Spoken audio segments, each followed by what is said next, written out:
Hello everyone, in this video I will share how to enable developer options on Samsung Galaxy A14, A54, A34 and other Samsung listed in the title.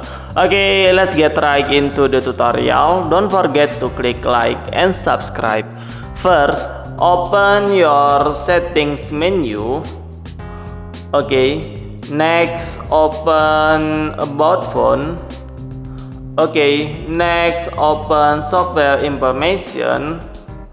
Okay, next in build number we click 7 times swiftly like this.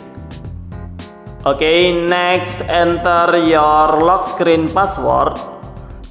Yaps. Developer mode has been turned on. Okay, next we back.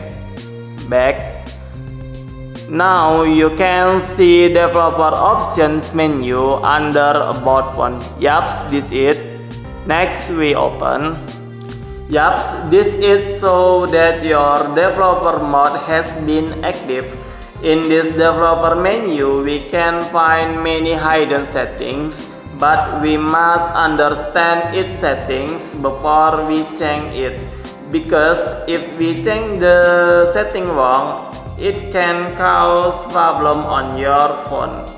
Yaps, enjoy settings in developer mode. If you can turn off developer mode, you click this it. Yaps, developer mode has been turned off. Okay guys, so many tutorials from me. I hope this tutorial is useful. Don't forget to click like and subscribe. Thank you.